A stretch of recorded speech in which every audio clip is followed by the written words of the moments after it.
नमस्कार भाइयों। दादा दौड़ा डेयरी फार्म परिवार में फिर से आपका स्वागत है। ये आपका दादा दौड़ा डेयरी फार्म परिवार मैड़ा गांव, जिला व तहसील चरखी दादरी, हरियाणा में है। भाइयों, सबसे पहले वंदे गौ मातरम। गौ हमारी पूजनीय माता है, जन्म जन्म से हमारा नाता है। तो आज हम एक ऐसे गौ प्रेमी, एक ऐसे गोपालक से मिलवाने जा रहे हैं आपको, जो गांव कड़ंगा मास्टर जी हैं, जो प्रीतम मास्टर जी। उन्होंने एक गौ माता के प्रति ऐसा प्रेम जो मैं दिखाना चाहूँगा। पहले तो ये आप देख सकते हैं, एक से एक दुधारू और सुंदर गौ माताएँ अपना आराम से विराजमान हैं। धन्य हैं मास्टर जी, जो ऐसी गौ माताओं की सेवा का अवसर मिला। इसके साथ साथ मैं आपको बताना चाहूँगा कि आप देख सकते हैं, गौ माताओं के लिए बहुत ऐसी व्यवस्था, एक कहने को मन भरता है कि कहीं कहीं हमें देखने को मिलेगी। भाइयों, मैं आपको बताना चाहूँगा, मास्टर जी ने इनके चारे की, इनके रहने सहने की ऐसी व्यवस्थाएं की हुई हैं कि एक सौरग, जिसको हम बोलते हैं सौरग, क्योंकि हमें सौरग की परिभाषा, जो भाइयों की सोच होती कि मृत्यु के बाद वहाँ सौरग मिलता है, ये होता है वो होता है। लेकिन अगर सौरग की परिभाषा इधर लेके चले, हम इसी पृथ्वी के ऊपर सौरग भी प्राप्त कर सकते हैं, जैसा इन गौमाताओं के बीच में रहने का मिलता है। अब मास्टर जी की अगर बात करें तो उन्होंने साथ ही साथ ये 3 दिन कथावाचक जो चल रहा है, आप सामने टेंट जो व्यवस्था देख रहे हैं, वहाँ पर काफ़ी जो है ना अच्छी व्यवस्था के साथ कथाएं जो होती हैं इन गौ माताओं के लिए, जो आप देख सकते हैं, मैं वो भी सुनाना चाहूँगा। ऐसा एक जन्नत की तरह से, मानो एक ऐसा दृश्य जो मास्टर जी ने बनाया है। ये भिवानी डिस्ट्रिक्ट में, मैंने बताया, गांव किलंगा और जो है ना हरियाणा में है। तो आज 3 दिन का इन्होंने कथावाचक मास्टर जी ने जो की स्थापना की है गौ माताओं के लिए। आप देख सकते हैं कैसे सुंदर मन से, कैसी अपने शांत मन, कथा के साथ साथ जो गौ माताएँ आपको देखने को बनता है। देखिए, बिल्कुल ऐसे आनंदित, ऐसे एक की एक आनंद के साथ, जैसे जो मानो इससे अच्छा सौरगम और कहाँ कह सकते हैं। आपको कथा भी सुनाएंगे। जो गौ माताएँ, क्योंकि ये मुख से भले ही इंसान की तरह न बोलती हों, फिर भी गौ माताएँ सब समझती हैं, सब सुनती हैं। आप देख सकते हैं कि किस प्रकार ये गौ माताएँ कितने आनंद में, स्वरूप में, जो कथाओं का आनंद उठा रही हैं। हम तो इंसान हैं, अपने आप को धन्य मानना चाहिए कि इन गौ माताओं के बीच में आपको सुनाई भी दे रहा होगा कथाएँ।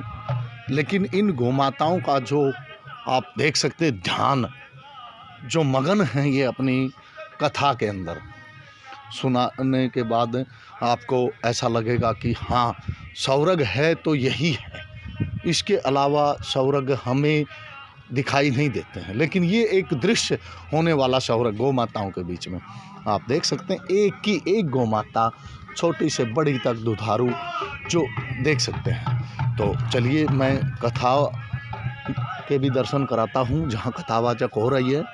आप देख सकते हैं पूरा सेटअप और प्रोग्राम। ठीक है, मैं बार बार कहना चाहूँगा कि हम जो है ना तहे दिल से मास्टर जी का ऐसे कार्य के लिए बहुत बहुत जो है ना दिल से इनके लिए मनोकामना मालिक से, इन गौ माताओं से प्रार्थना करेंगे कि इनकी सोच को आगे बढ़ाएं और जो है ना इनको अच्छा जो अपना ये लक्ष्य है उसमें कामयाबी हो। तो चलिए, हम जहाँ कथाएं होती हैं वहाँ लेके चलते हैं आपको। आप देख सकते हैं।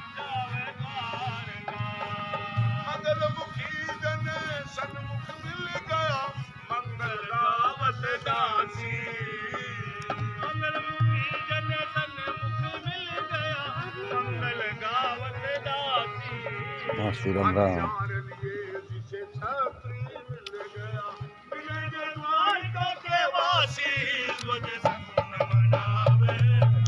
तो ये गौ माताओं के लिए कथा जी जी।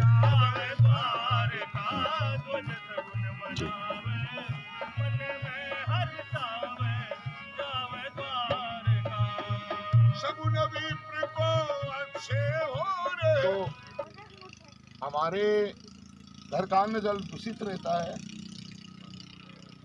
तो चाणक्य जी ने अपनी नीति में वर्णन किया, हम नहीं कह रहे। घर का अन्न जल शुद्ध कब होता है कि 4 जीवों में कम से कम एक जीव तो भोजन करे। साधु, ब्राह्मण, सदगुरु, अतिथि। अतिथि अपना रिश्तेदार नहीं होता है, जिसके आने की कोई तिथि नहीं। रिश्तेदार तो आधी भी रात ना होगा ना तो भी झक मारनी पड़ेगी, भोजन करो साहब, चाय पानी पियो साहब। अतिथि मानी अनजान, जिसकी कोई तिथि नहीं। इन चारों में से अगर भोजन नहीं किया, अचवन करके आंगन को गीला नहीं किया, तो उस दिन चाणक्य जी ने लिखा है भ्रष्टापान। उस दिन वो दाम्पत्य भोजन नहीं, भ्रष्टापान कर। बताओ ये जरूर कैसे मिले? तो फिर एक बड़ी सुंदर नीति निकाली। देसी गाय के शरीर में 33 करोड़ देवता हैं। एक रोटी देसी गाय को खिला दो, सब देवों के भोग लग गया, अन्न हो गया पवित्र। अब ये आए तो ठीक, ना आए तो कोई दोष नहीं। और दूसरी रोटी एक श्वान बलि की, कि एक बिना जोड़ी का फकीर संत होता है कुत्ता, एक रोटी उसको डाल दो। घर में 2 रोटी पहली सी की किसी को नहीं देनी चाहिए। कि आजकल देसी का नाम से तो माता बहना का एलर्जी हो रही है, कोई कौन रखे। और वह 2 रोटी भी किसी टाइम बनावे। आदमी जब ड्यूटी पर जाए, जब घराली का नहीं आ काटे, क्या मैं बावड़ी हो रही थी घड़ी में क्या टाइम हो रहे हो। जब वह मुस्कुरा कहेगी क्यों नाराज हो रहे हो, रात को बचोड़ो आटो फ्रिज में धर रखे है, आजकल आवा के ताजा कित भाग में से। अब वो रात का बचोड़ा आटा ने करके 2 रोटी, पहली रोटी पर अधिकार किसका? देसी गाय का। वह रोटी खाता है, उनकी बुद्धि किसी हो जाएगी। ए देवी तेरी काली गऊ सू, तू रखेगी जिस तरह रहूंगा, मेरी वो खाद से इसमें मेरी चला लू। और जब दूसरी भी खुआ दी तो फिर कुत्ता की जो पूंछ हिलाता फिर अगर ना माँ अच्छी लागे, ना बाप अच्छा लागे, ना बहन ने बेटी, पत्नी दे वो भव, सबकी मति मलिन हो।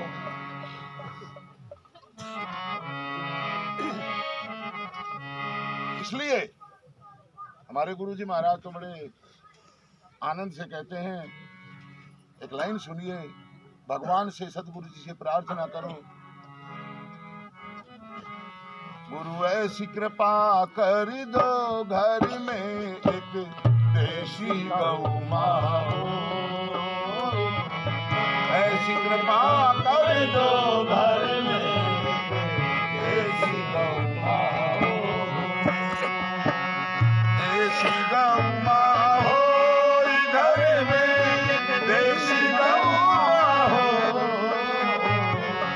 देसी गौ माँ हो घर में, देसी गौ माँ हो। ऐसी कृपा कर दो घर में देसी गौ माँ हो।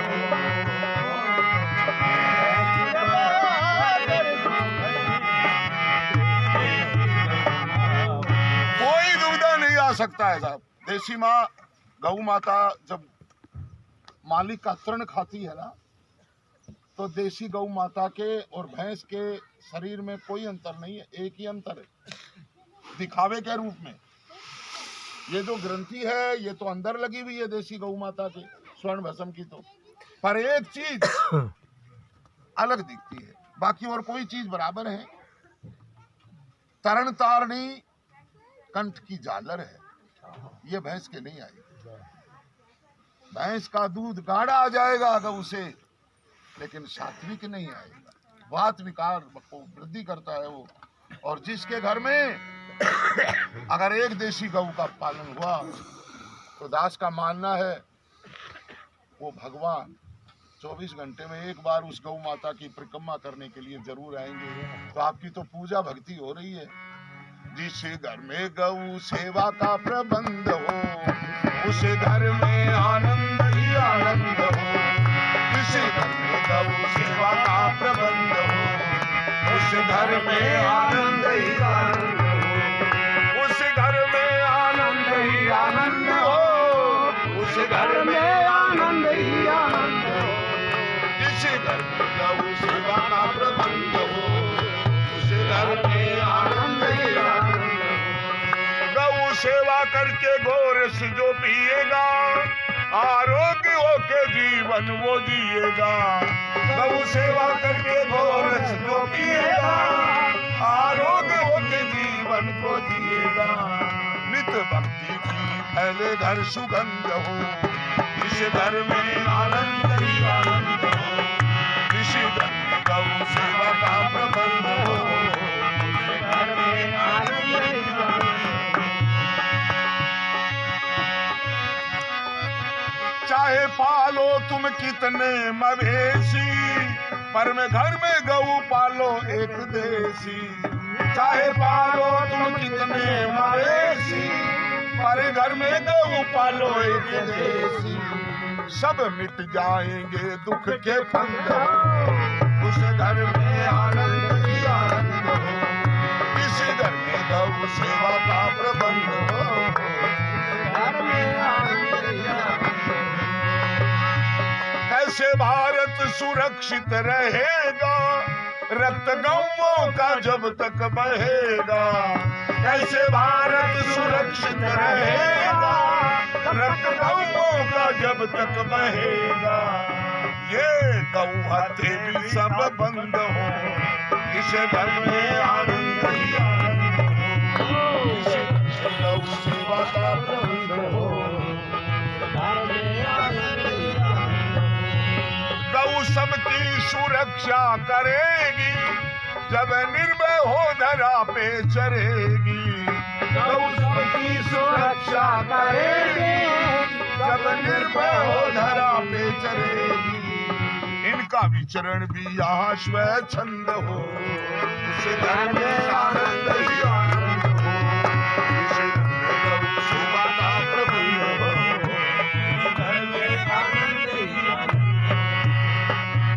बोलिए भारतीय देशी गौ माता की जय हो, बोलिए गोपाल कृष्ण भगवान की जय हो।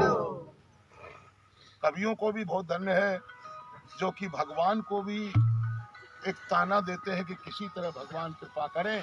और तब ये जागृति आ रही है अब कि जगह जगह पर गौशाला बन रही हैं, लोगों के अंदर अब चेतना आ रही है। मैं बीते समय में गौओं की बहुत दुर्गति देखी है। एक महेंद्रगढ़ जिले के ही घड़ी के कवि, बहुत अच्छे कवि, सहज हृदय के कवि गणपत राम जी हुए। उन्होंने भगवान के सामने अपनी वेदना रखी, और इतनी बड़ी बात भगवान को सुनाने वाला कोई साधारण जीव नहीं हो सकता है। कुछ पाप देख करके हृदय के अंदर वेदना उठी गणपत राम जी ने। सुंदर रचना है उनकी। हे भगवान तेरी दुनिया में यो पाप सुहावे को ना कहूं आपसे रहूं नहीं, चुपचाप सुहावे को। ये पाप सुहाता नहीं है भगवान, कहना तो नहीं चाहता लेकिन चुपचाप भी नहीं रह जाता। सत्य गया सुरलोक दया को दानव मार रहे हैं, पुण्य गया पाताल धर्म को धनी विसार रहे। धर्म जिनके पास धन है वो नहीं करते। लोभ नाच रहा आप पाप सब लोग निहार रहे हैं, स्वार्थ के वशीभूत भार भूमि पर डाल रहे हैं। संध्या गीता गायत्री का जाप सुहावे पुण्य, हे भगवान तेरी दुनिया में पाप सुहावे पुण्य। जिसके पास धन है वो धर्म नहीं कर रहे। धन किसके पास है? या तो नेताओं के पास में, या फिर आतंकवादियों के पास में। तो उससे वो क्या करते हैं? लूट, आगजनी, हत्या, बलात्कार। नेता लोग भी यही करते हैं। पहले धर्मात्मा पुण्यात्मा सेठ साहूकार होते थे, तो गांव गांव में ये कुआ किसका, फला सेठ का, ये धर्मशाला किसकी, फला सेठ की। उनसे लक्ष्मी दूर होती जा रही है। अब दूसरी पीड़ा देखिए गौ माताओं की। क्या भगवान के सामने बड़ी बात रखी है कवि ने? इन भारतीय देशी गौओं सर मृत्यु गाज रही है, हे मुरलीधर घनश्याम कहाँ तेरी मुरली बाज रही है। जो मधुबन में सैर करी वो धरती लाज रही है, और जो नंद जी के घर सेवा होती वो कहाँ पर आज रही है। इन भूखी प्यासी गौओं का संताप सुहावे को ना, हे भगवान तेरी दुनिया में यू पाप सुहावे। कि कहीं भगवान को दर्द हो और वो कृपा करे तो चेतना आई है साहब। और तीसरी पीड़ा तो घर घर की भी बताई। घर की खांड किरकिरी लागे गुड़ चोरी का मीठा हो, दाम लगे ना मुफ्त में मिल जाए उस बोरी का मीठा हो, ठगी चोरी रिश्वत, ठगी चोरी बेईमानी धन रिश्वत खोरी का मीठा हो, माँ का बोल कड़ा लागे हरदम गोरी का मीठा हो। माँ ने न्यू कह देखो झूठी है तू, अरे तू ये पाखंड करके ही पाले हो क्या। और फिर सास बहू ने और बेटे ने बाप सुहावे को ना, और हे भगवान तेरी दुनिया में वो पाप सुहावे। बिल्कुल सत्य की बात कही है। और फिर कुछ गाने वाले कलाकारों का भी विरोध किया, जो कि आज हरियाणा के कवि हैं, महेंद्रगढ़ जिला हरियाणा में है। कुछ हरियाणा के गावड़ियों ने एक बांधा जोड़ पार्टी का, 20 मलंग बेसुरे पुकारे चारों ओर पार्टी का, एक गढ़वा बेचो साज शिरोमणि कर दिया तोड़ पार्टी का, कंपटीशन नाम धरा दिया मटका फोड़ पार्टी का। साज होता, साज ये क्या है, ये मां शारदे के श्रृंगार, साज मानी श्रृंगार है उनकी। लेकिन बताओ घड़ा पे एक ट्यूब बांध के उन्हें लीतरा से पिटने लग गया, संगीत का भ्रंश कर दिया, कंपटीशन नाम धरा दिया मटका फोड़ पार्टी का। कहे गणपत राम पड़े ढोलक पर वह थाप सुहावे को ना, और हे भगवान तेरी दुनिया में पाप सुहावे। तो प्रेमियों, गौ माता घर घर में होनी चाहिए, उनका घर कभी पवित्र हो नहीं सकता है। और न हो तो कम से कम कोई गौशाला में एक गौ का सेवा का भार उठाना चाहिए, करना चाहिए। अगर जीव तेरी ये इच्छा है प्राणी कि मेरे घर में धन की वृद्धि हो तो पुण्य करो, और अगर ये इच्छा है कि कभी इस योनि में जीव आया कभी उस योनि में आया, इस बंधन से मुक्ति हो, तो परमात्मा का नाम। धन चाहे तो धर्म कर और मुक्ति चाहे रट राम, हाड़ मास का पूतला बिना भजन किस काम। बोलिए भक्त वत्सल भगवान की। तो भगवान के तिलक समारोह में